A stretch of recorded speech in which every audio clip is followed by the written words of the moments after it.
The gallon of milk feels heavier coming out of the fridge than it used to. Getting up out of a low chair takes a small push off the armrest now, where it never used to take anything. You've noticed that, and you've probably also noticed something that seems completely unrelated. Your blood sugar number has been creeping up, slowly, over a few years, on food that hasn't really changed. Those two things are the same thing. Muscle loss and blood sugar after 60 are tied together far more tightly than most of us are told, because muscle is where the sugar in your blood is supposed to end up. The usual advice here is to go build the muscle back. The research behind that is messier than you'd expect, and there's a second part almost nobody mentions, which has nothing to do with rebuilding anything. So here's what's coming: where the sugar in your blood actually goes after a meal. What happened when researchers followed 2,166 older adults for 11 years to test the obvious explanation? What 2 quiet weeks on the couch cost a group of 69-year-olds? And one thing you can do at your own kitchen table tonight: where the sugar in your blood actually goes. Start with the part everyone agrees on. When you eat a meal with any carbohydrate in it, the food breaks down into glucose, which is just the medical word for the sugar in your blood. Your blood carries it, but your blood is only the delivery route. Skeletal muscle is the destination. That's the muscle you move on purpose, in your thighs, your hips, your back. Research consistently shows that when insulin is doing its job, roughly 80% of the glucose leaving your bloodstream goes into skeletal muscle. Different measurements put it between 70 and 90%. Either way, muscle is the main place your blood sugar goes. Insulin is the signal that makes that happen. Your pancreas releases insulin after a meal. It reaches the muscle cell, and the cell brings glucose transporters up to its surface to pull sugar in. Those transporters are your cell's own sugar carriers, and they sit parked inside doing nothing until something calls them up. Insulin resistance is what we call it, when that call stops landing properly. There's plenty of insulin around, but the muscle responds to less of it, so the pancreas has to send more and more to move the same amount of sugar. Which is why the diabetes research describes skeletal muscle, not the pancreas, as the earliest place things go wrong. Muscle insulin resistance shows up decades before the pancreas ever falls behind. And it runs both directions, by the way. Older adults with type 2 diabetes have been found to lose leg strength and muscle quality faster than those without it, so each one makes the other harder. Now bring age into it.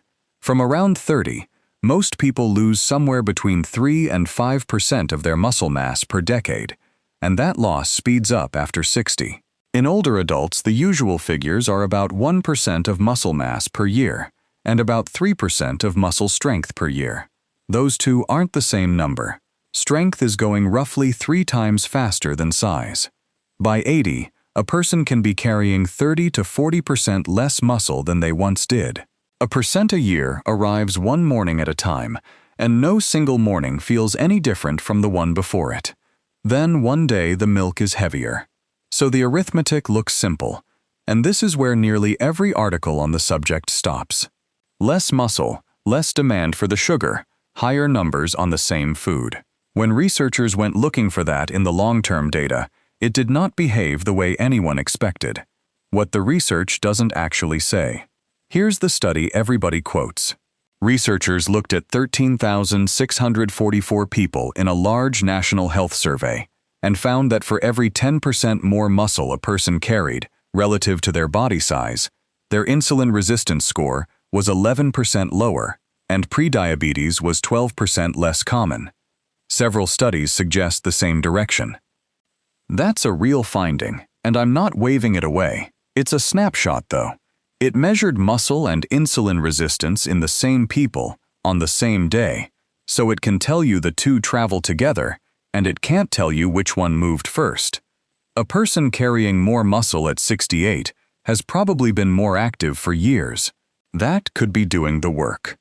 A second group followed 2,166 older adults who didn't have diabetes for a median of 11.3 years.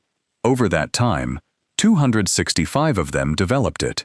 Then they checked whether muscle mass, muscle area, or muscle strength at the start predicted which of them those 265 would be. It didn't. Once they accounted for age, weight, and how active people already were, there was no overall association between how much muscle an older adult had and whether they went on to develop diabetes. Greater muscle predicted lower risk in normal weight women only. In women who were overweight or obese, it ran the other way entirely. Two smaller and more recent studies, one following 204 adults over 65 who weren't obese for 6 years, and one following 194 non-diabetic older adults, did find low muscle mass predicting worsening insulin resistance. So the picture isn't empty. It's split down the middle. Which leaves us here. There's currently not enough reliable evidence to conclude that more muscle on your body, by itself, protects you from developing diabetes. I know that's not what you came here to hear. It's what the evidence supports, though, and it changes what you should do with the advice built on top of it. If more muscle is the goal, then a 71-year-old who has already lost some is looking at a project measured in months with an uncertain payoff, and the reasonable response to that is to never quite get around to starting. Most people don't fail at rebuilding muscle. They never begin. So what is the research clear about? The part that isn't mixed. There's an odd detail buried in all of this, and it's the part that changes what you do after dinner. A muscle can pull sugar out of your blood even when insulin isn't working properly, through a completely separate arrangement. Those glucose transporters I mentioned, the ones parked inside the muscle cell waiting on insulin, have a name in the research: GLUT4. And insulin isn't the only thing that calls them up. Muscle contraction calls them up too. When you tighten a muscle, the muscle itself sends up the signal, without waiting to hear from the pancreas. And the signaling molecules carrying that message run on a separate wire from insulins, which is why researchers describe the effect with a specific word: insulin independent.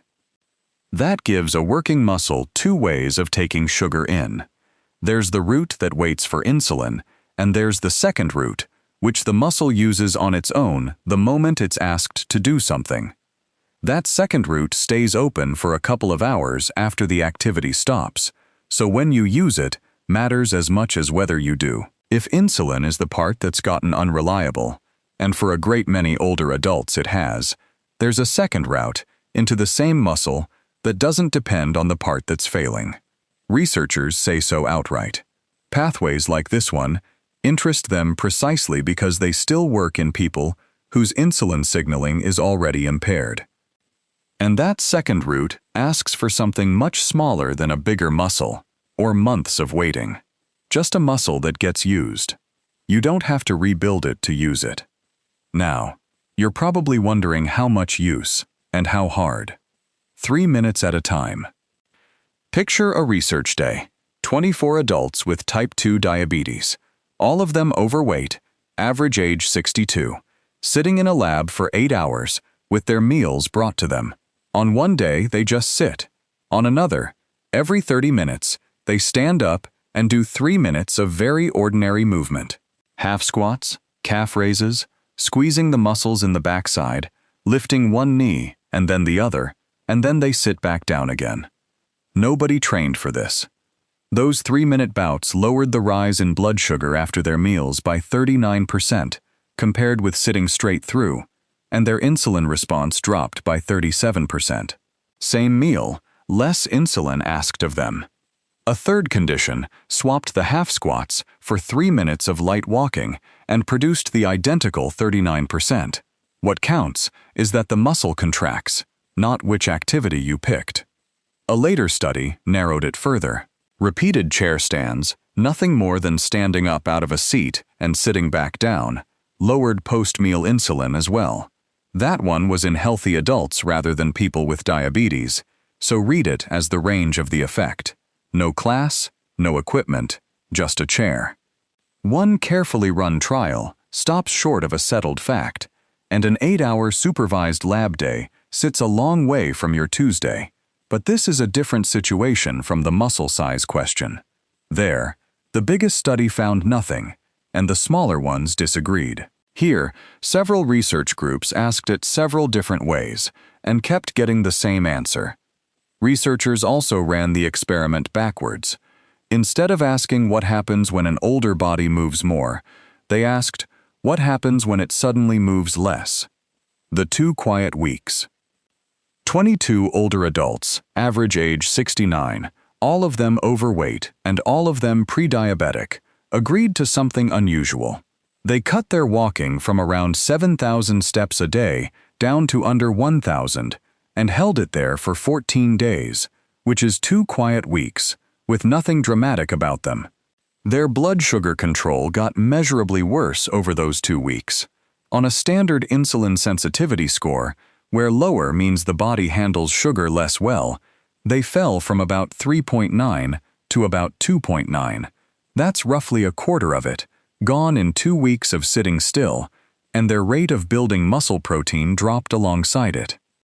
Then they went back to their normal walking for another 14 days, which is where everyone expected the numbers to return. In younger adults, they do.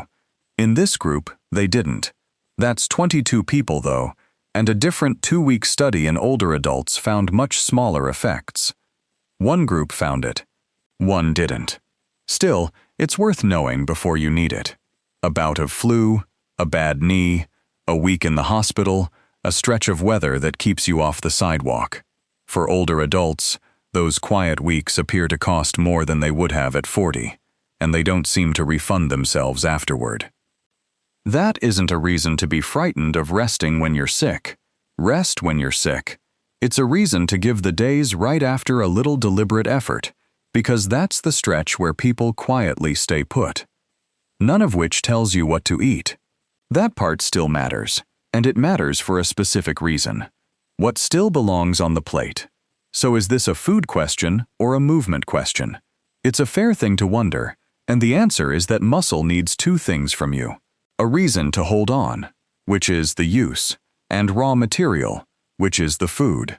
The raw material is protein, and the recommendation for older adults sits above the general adult one. 2 major expert groups both put it at 1.0 to 1.2 grams of protein per kilogram of body weight per day. If you weigh 150 pounds, that's about 68 to 82 grams across your whole day. There's a reason the number goes up with age. Older muscle shows what's called anabolic resistance, which simply means it responds less strongly to the protein in a meal than it used to. The same chicken breast does less at 70 than it did at 40. The recognized way around that is to put more protein into each main meal instead of spreading a little across the day, and roughly 25 to 30 grams in one sitting is the amount associated with getting that response going in older adults.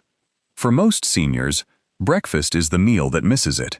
2 eggs are around 12 grams. A cup of Greek yogurt is around 20. A palm-sized piece of chicken or fish will clear 25. A cup of cooked lentils runs closer to 18, and a cup of beans around 15, at a fraction of the cost of the meat, though those want an egg or a spoon of yogurt alongside to finish the job. Toast and tea on its own is close to nothing. If breakfast isn't your meal, move that missing 25 grams into whichever one is. Now, protein by itself is not a muscle plan. The clearest evidence for holding on to muscle and improving blood sugar comes from protein, together with resistance activity. Meta-analyses of resistance training in adults over 50 find HbA1c, which is your 3-month blood sugar average, improving by roughly 0.37 to 0.55 percentage points.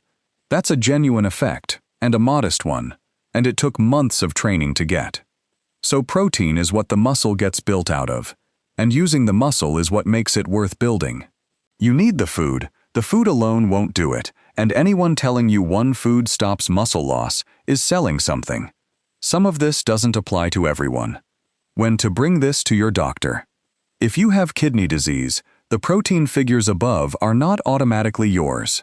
Reduced kidney function often means a protein target set deliberately lower, and that's a conversation with the doctor who manages it, not a number to take from a video. If your balance is unsteady, or you've had a fall, Do any standing movement with a hand on a solid chair back or a counter. And ask your doctor about a proper balance assessment first. And if you take medication for blood sugar, understand what's happening here. Using your muscles changes the conditions your medication is working in. It works alongside the medication rather than in place of it, and it's not a reason to change a dose. Doses belong to your doctor. New weakness that came on quickly, or weight you didn't mean to lose, is worth a call rather than a wait. For everyone else, the thing to do tonight costs nothing and takes about 20 seconds. The one thing for tonight. One move, and it's smaller than you're expecting. You already have the muscle. You already have the chair. You already sit down to your dinner. So tonight, when you finish your evening meal, before you leave the table, stand up out of your chair and sit back down 5 times. That's it. 5 chair stands, hand on the table if you want it. Slower is better than faster. A chair stand puts your thighs and backside to work all at once, inside the window when the sugar from that meal is arriving in your blood. That's the second route. Opened at the moment there's something for it to carry. 5 is also a number you'll still be doing on Thursday, which matters far more than a bigger one you'll have quietly dropped by Wednesday. When 5 stops feeling like anything, make it 10. Everything else in this video is optional. That one thing, attached to a meal you're already eating, at a table you're already sitting at, is where the muscle you've been losing stops quietly setting your blood sugar for you. You get a say in it. One question before you go. When you got up out of a chair today, did you push off the armrests, or did you stand up on your legs alone? Answer honestly in the comments. That one detail tells you more about where you're starting from than most numbers will. The protein targets and a week-by-week chair stand progression are written out in the free action guide, description and pinned comment if you'd rather have them on paper. Next time, the muscle-keeping foods themselves and which ones earn the space on your plate.